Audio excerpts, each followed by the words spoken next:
All right. Hello, hello. Hi, I am Sherry Reichert Ballou, author of Say It Now, and I'm so happy to be talking to Bridgitte Jackson Buckley today. Hi, Bridgitte. Hi, Sherry. And wow, Bridgitte, as we were just talking about before we went live, you have a book that is kind of for everybody in the world right now, right? I mean, that's how I feel. Do you want to start us off and like hold up your book and tell us just a little bit about it? Yes, so the book is, let's get it right here, The Gift That's of good. Crisis. Yeah. How I used meditation to go from financial failure to a life of purpose. And this, I do feel like this is a book that is very relevant for this time because it really talks about, the difficulties we have, but the possibilities that are inherent in crisis. And how, when we're ready, when we can do it, we can choose to reframe crisis to see it as a gift. And as I told you, I was just reading through it again last night and just finding so much comfort in your own personal stories, which are beautifully written. And I hope people buy your book and read it. But then you also have all of these beautiful meditations. And I thought we could start us off today with one of those meditations. I would love Yeah, to. I would let's love do to. I'll read one. Okay. So, the meditation that we have today that I think is wholly appropriate and relevant for this time is to be open to all that needs to flow through you. it. You know, okay. So, your time has come to open yourself to all that needs to flow through you. The time has come to let strength, courage, love, creativity, and the higher messages flow. You are afraid to truly stand in who you are meant to be because you think you will not know what to say and do. But you will know what to say and you will know what to do. Do not entertain worries that you may not rise to the occasion of what is being asked of you and called through you. You are here at this moment for a reason. You will grow as others will grow, you will learn as others will learn, and you will awaken as others will awaken. You will know what to do because the presence is within you.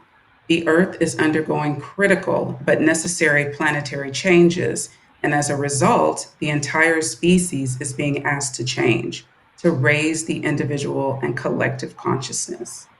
The transition from a lower consciousness to a higher consciousness will be uncomfortable, but after a period, it will then feel recognizably comfortable.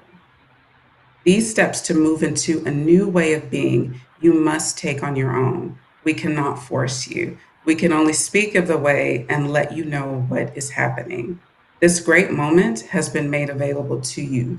Step into the new and embrace this moment, uncertainty and all. Wow, right? I know, right? Woo, that is so powerful. Oh, hi, Kim, our fellow author from Mango's here. Hey, Kim. Bridgitte, I was just struck. It suddenly occurred to me. When did you publish this book? It was published in 2018 by Mango. Okay, so like, is it crazy, wild, like how perfect it is right now? Yeah, I was thinking about that, a couple weeks ago. Like, wow, I actually wrote a book called The Gift of Crisis, and we are truly in a crisis now. And of course, there are other authors, there's so many people that are speaking to this, but it was a bit like, wow. And I was just thinking that I really hope that, people can find the space to take in the messages because it's hard when you're going through crisis. It's hard. Well, and that's what I loved about this meditation that you just read, and all of them actually. Like they come from such a place of compassion and like allowing us. In fact, I didn't write. You had. I'm going to read you something that you wrote. Is that okay? Please. I know that's a little funny, but it really struck me. You said in addition to going to the Department of Social Services to apply for food stamps, there were other occasions when I wanted to run and hide and not deal with what was at hand. One of the hardest things to do is to bring hidden parts of yourself out into the light, to own what you have repressed. Crisis and challenging situations are available for you to learn from, to initiate introspection and self reflection, to uncover hidden biases and beliefs that need to be resolved. not to render more self-judgment. Oh, yeah, I remember that. That I kind of, remember that page. right? But what I love is that it's like you're gently inviting us to see what we need to see. Absolutely. I mean, that is what the crisis can do, if you can get to a space to let it. Because when you're in difficult situations, when you're afraid, when you just don't know what to do, when you feel like the answers escape you, like there is no out, like you just want someone to save you. Your body physically is very clenched, and it's like the chemicals that are moving around in your body and your brain are making it very difficult to have responses that are not more self-sabotaging, I'll say. So the crisis is there to really help you to see what is trying to unearth itself, like what needs to come up, and if you can just be with it, because often we want to push it away, like we don't want to see it. Because even throughout that period of going to the Department of Social Services, that is never a place that I thought that I would be. Never a place. I felt like I was just at the lowest of the low, but at the same time, that experience was such a blessing when I look back on it, because it really stripped away all of the egoic thoughts that I had about myself. Well, that's not for me. I'm too smart. And like I didn't have a lot of humility, not as much as I have now. And it's those situations that really kind of take you to the bare, raw essence, of what needs to be seen, so that you can bring it up, look at it, heal it, let it go, transmute it, whatever needs to happen. But you have to see it first. And sometimes it's these external conditions that really force you to look at what you don't want to look at on an individual and collective level, like we're seeing now. Right? Like, holy cow, are we seeing it? I mean, I Yeah. this is why I'm so grateful to be talking to you, because I feel as if we've just been broken open in so many Oh. ways. Mm-hmm. And I just, Mm-hmm. again, like your personal story and all the tools that you have are, I just feel like so necessary. And I would just love to hear more. I know you have a lot of different ideas and things to share. What do we need to know right now? Okay, so when I was in the heart of it, like I said, as I write about in the book, like I'm a pretty avid reader. I read a lot of books, and what was a common thread in the books was how helpful meditation is, and prayer, and journaling. Journaling was not something new to me, because I've been journaling for a long time, but I just did it in a different way with this. So with for me, what I needed to do, feeling like I was just going to have an anxiety attack, like a nervous breakdown, like, oh my gosh, what are we going to do? Meditation was my tool to help ground myself and to help relax my nervous system. Because Yeah. you feel just so like you can't even get a grip. So what's really important for people to have at this time is some sort of practice, some sort of tool to help them ground themselves. So for me, my spiritual practice entails meditation. I do daily journaling, just where I'm just writing and expressing how I feel. I'm not writing for anyone or to anyone. I'm just writing my journal. And then I have a separate gratitude journal.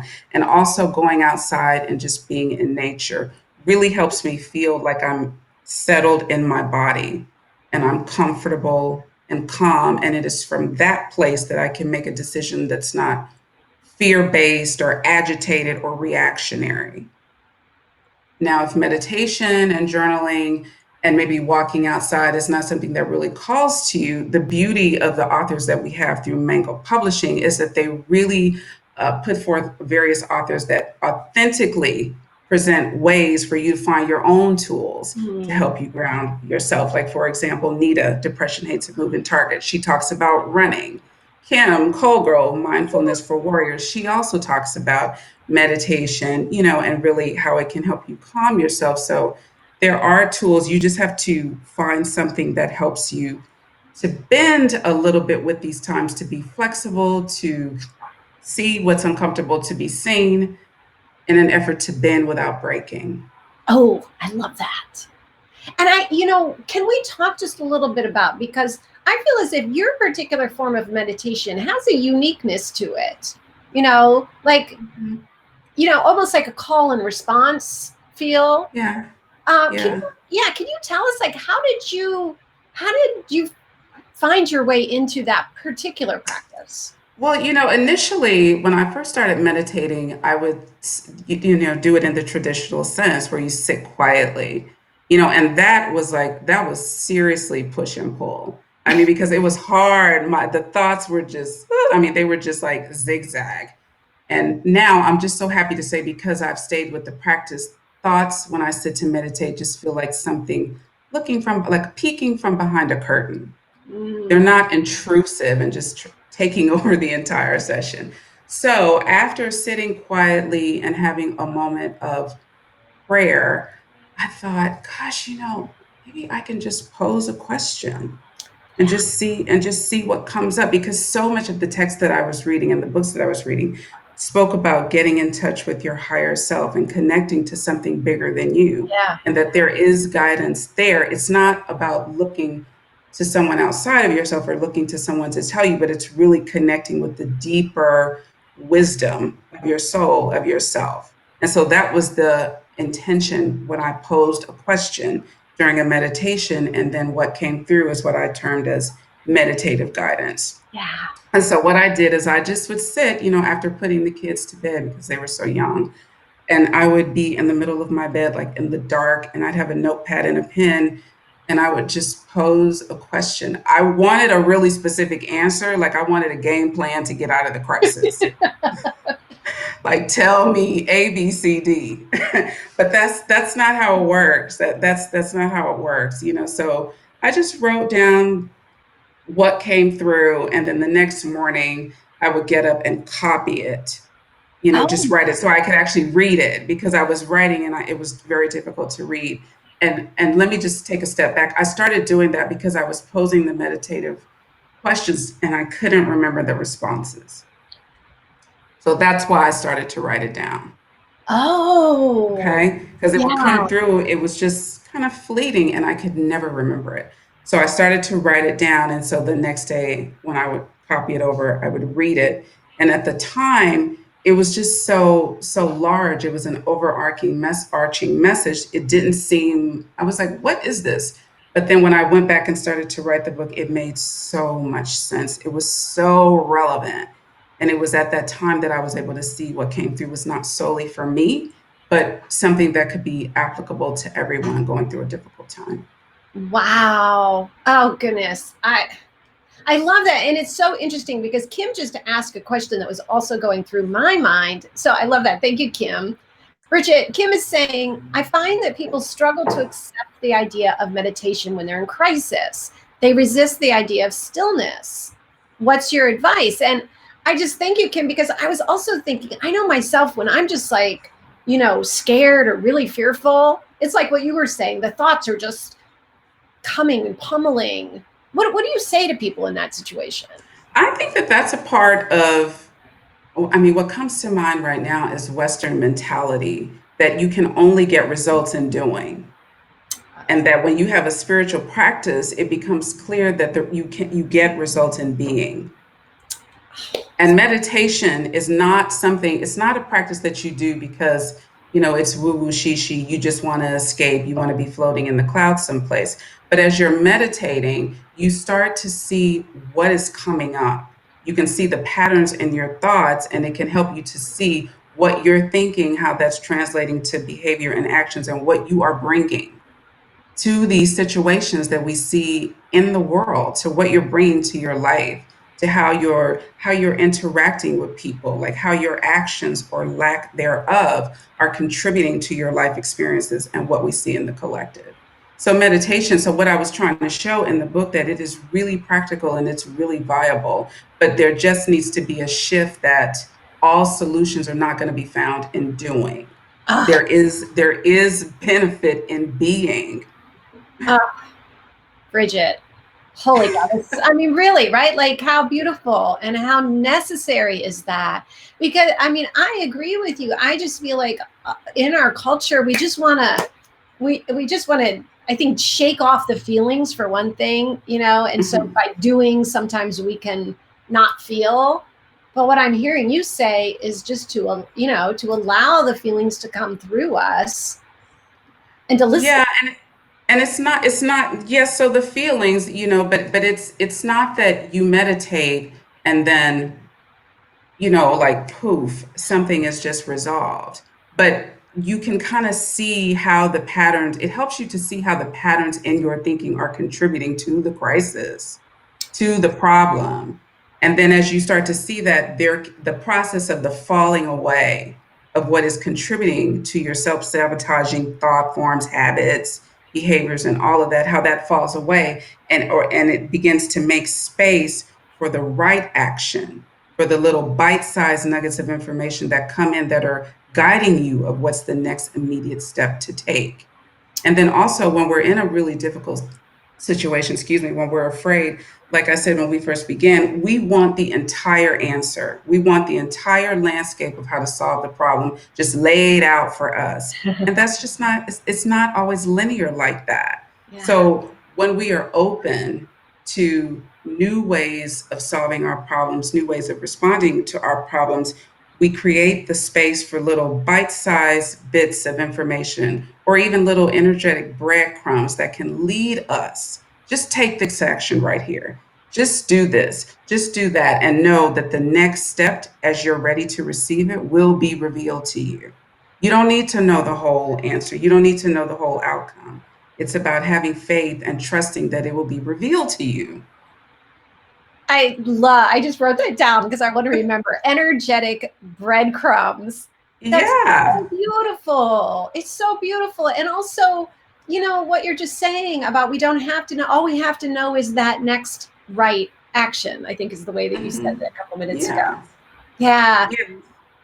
And I just want to say, Sherry, I know like when you're listening to people talk, it can sound like it's very easy. Like just meditate, just wait, just be patient. But when you're reading the book, you see that I lived this. We Yeah. had such such financial hardship. I mean, there was so much of it, and it was really going within cultivating an intimate relationship with creation, with the creator, with the presence. You know, forming my spiritual practice to help me through such difficulties, how to navigate them, is what I feel that has contributed so much to my continual becoming and Mm. what I'm able to bring to my family, to bring to you in these interactions. And when I show up, when I walk outside my door, I'm not coming from fear and agitation and worry and not enoughness like I was before. I'm coming from a completely different space, and it's moving through this and utilizing tools that were helpful to me that has helped with this. Wow. I'm I saying have so much. this is awesome. And I have a next question, but first I just want to say hi. I don't know if you saw Michelle Jessica Logan just said to you, Bridgitte, thank you so much for your wisdom. And I wanted to Oh, make sure that you thank heard you. that. Yeah, so what I want to know, because back to, yeah, I agree with you that I know it can sound simple, right? When you're coming from, you've written a whole book about this, you've lived it Yeah. for years. If somebody wanted to try this specific technique of asking a question and listening, do you have any guidance about, like, how did you even know what to ask? Well, because when I first started, I like to juxtapose the two because it just talks about the progress, and this is all about the journey and about things falling away. When you are cultivating a practice, when you come to it when you're in crisis, when you just want an answer, so much of your approach can be give me, I need, like, I need something, just give me, give me, give me. But as you could stay with your practice, you come to understand that consciousness and expansion of your consciousness and being open to possibilities. It's not about getting something, it's about letting things fall away and being open to how things can come to you, how solutions can come to you in unanticipated and unexpected ways. But you won't even be able to see it. You won't even be able to recognize it if you are so mentally and emotionally clenched. So, when you're starting your practice, I know that was a mouthful. I think it's really helpful to come from the place like a beginner's mind, to try to let go of what you think you know, let go of how you think this should unfold, how the problem should be remedied, what the solution be. Just let it go and just be open to the fact that solutions can come in ways you never expected.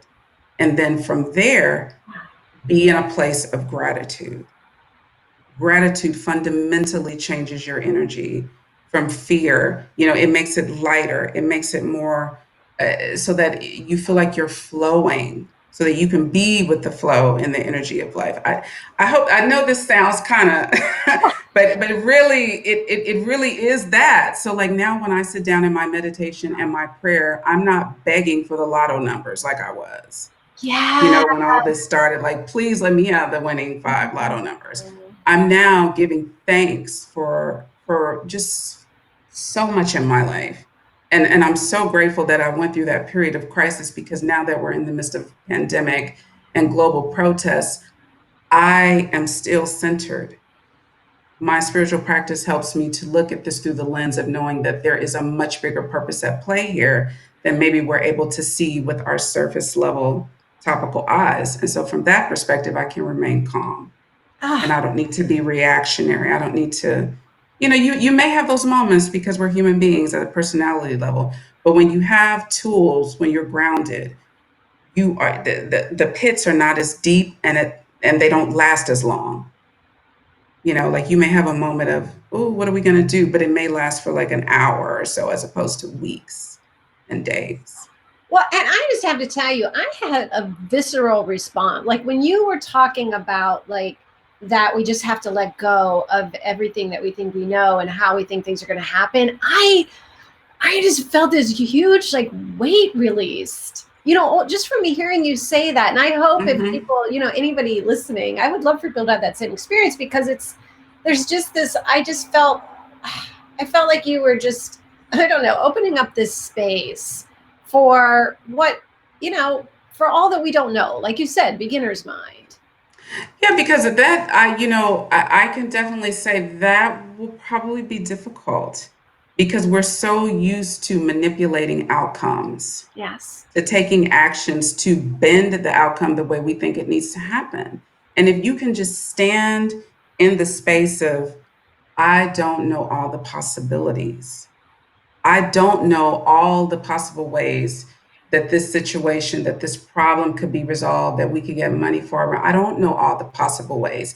There's an infinite universe and there's an infinite mind. So that means the possibilities are endless. So all I have to do is be open and to let go, to Mm. think that my income can only come from a paycheck. It can only come from my husband. It can only come in this way. And so then, however it comes, when it does, your role is to be in gratitude that it came, and to just hold that space of knowing that what you need will show up. But you have to create the space for it to show up, and you have to be willing to recognize something that looks different than your preconceived idea of how it should look. Yes. So, If that makes oh, Bridget, sense. totally. And I want to ask you, is it okay if we bring it into this present moment in time? Like you mentioned, we have the pandemic is still going on, and we also have, we're facing this huge, like you said, people are looking at racism in brand new ways, and talk about, some places where we just don't know, right? Like, I think, like, how can you tell us just personally, maybe, like, are you using these meditations with these huge, you know, areas right now, and can we use this? Well, when I go into, well, I will say two parts to your question. When I do my meditation and prayer now, I'm saying a lot of prayer, and I'm really holding the space of love and light for everyone globally. So what I would do in a prayer session, for one, is to start and just say a prayer of gratitude for everything that we have, and everything, all the resources, everything that comes to me by my own hand and by the hand of others. Say a gratitude for that. And then I do send love and light out to everyone and connect with the I am presence of everyone. I am one with the I am, and I am one with the I am presence of every person on this planet. you know, to create a space where their higher self can be activated so that they can take actions from a higher place. And Yeah. as far as like going into meditation, I'm not so much asking for solutions now, because I already feel so blessed. I feel like we have everything we need and want. So now I will just hold the space, like what is wanted and needed of me creatively, what is wanted and needed in this world to pass through me to contribute to a rise in consciousness on the planet via writing, via Yeah. speaking, via my new interest of photography. Just what is wanted and needed that I can be a vessel for. Ah, that's so beautiful. And So so as far as this particular moment, of course, when I see my African American brothers and sisters suffering, of course there's a part of me that wants to go out and protest. But at the same time, we're in the midst of a pandemic, so we have to weigh it carefully. Each and yeah. every person has to use their own discernment. So for us, myself, my husband, my children, I would say, okay, let's go into our heart space and really look at what is mine to do. What is mine to do in this moment? And if you feel, compelled to go and protest, that is for you. If you feel that you want to show your support, excuse me, in the form of art of lament, like my daughter did, that is for you to do. If you want to hold the space, there's no judgment here in the many ways that we can each support each other. I love, it's what a beautiful thing. And I just realized we're almost at our time, and what a beautiful place for us to be ending, which is that question, what is mine to do? What is And mine to do? and to Mm-hmm. trust, I mean, again, like I think everything that you've taught us about like really trusting what comes through. And like you keep saying, if we're all clenched and fearful, we can't hear that. We won't know what is ours to do. Yeah, because you really want to. I mean, when I try, I mean, like I said, when we spoke on the heart panel, it's one thing to read about this stuff, it's a totally different thing to live it. And it's really important to me to be very clear on my intentions now, because I've had experience of not being clear on my intentions and just unconsciously reacting to things. And so many situations in my life were just a mess. And so now it is about consciousness. It is about being aware of why you're doing what you're doing, what wants to pass through you, what is yours to do that also encompasses the highest good for everyone involved, not just for you. And I think if we can just go into our heart space and really ask that with honest intentions, that is the space for a lot to be revealed. Yeah. And this is so perfect, right? Everything you're just saying right now, because personally, I just feel like one of the things that has happened over this last few months leading up to this moment is really, that thing that everyone says, but it's really that movement from me to we, that movement, just like you're saying, like, what is in the good of all, really trying to open it's just like your meditation. That's why I love that meditation, right? Opening Mm-hmm, mm-hmm. ourselves, even if it feels unknown or uncomfortable, to really like to think about that. Yeah, it doesn't. And the person who has suffered understands suffering. And so, maybe at this time when we went through our crisis, it was, my family, myself individually, but it was from that experience that I now have so much more compassion for people who are suffering and for people who are in need. And so now that globally we're in the midst of a pandemic, we are all, being asked to look at the suffering of others and Yes. what is ours to do and what way can we help not only, our African American brothers and sisters, but everyone, like on class levels, on various socioeconomic levels, like what is mine to do to help to ease the suffering of others? And to me, that just seems to be the most relevant question at this time. Yeah. I'm going to ask you one more question, but first I just want to say hi to Okay. Roxanne, who said The Gift of Crisis is an amazing book, very true and extremely relevant. Yes, yes, yes, yes, yes. Hi, Roxanne. I'm going to post the link to underneath this Facebook Live so people know where to buy your book. Um, Okay. but before we go, I'm just curious. You've said so many really important things, Bridgitte. I'm really grateful to you. And is there anything that you feel like, that you really wanted to say that we haven't yet had a moment to say yet? Well, I mean, I like I like another little quote that I have in the book that I think is also very important. And it's by Haruki Murakami, the author of Kafka on the Shore. That's just a couple pages prior to the passage I read.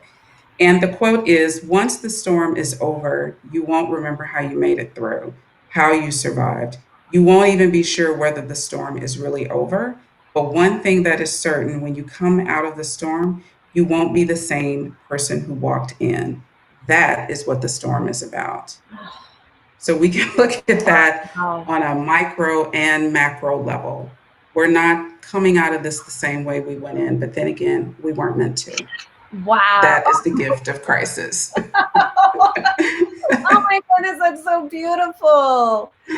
Oh, Bridgitte, I'm so grateful for you. I'm so grateful for this work. And I'm very excited also to see what's next for you. So I can't wait to, I'm sure you'll be back on. We'll have more talks like this. And thank you for everything.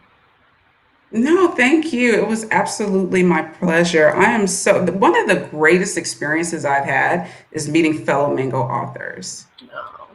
It has just been wonderful. I know you sharing that experience as well. It's just been such a nice experience. So thank you for this and all that you do. I do. And I just remembered too, you mentioned the heart panel. I'm also going to post the link to the heart panel that you were on. So people, because they may also, people may have missed that and they want to hear what you had to say. Was that maybe 6 weeks ago or so? I can't even remember, but I don't know. It was, yeah, I think it was my maybe I'm just so present my perception of time. well, right. But that was a very nice conversation. Yeah. It was. So I'll post the link to your book and I'll post the link to that. And just deepest of gratitude to you. I feel like I've learned so much and I can't wait for other people to watch the replay and get to learn from you. Thank you, Thank you. Bridgitte. Thank Mwah. you.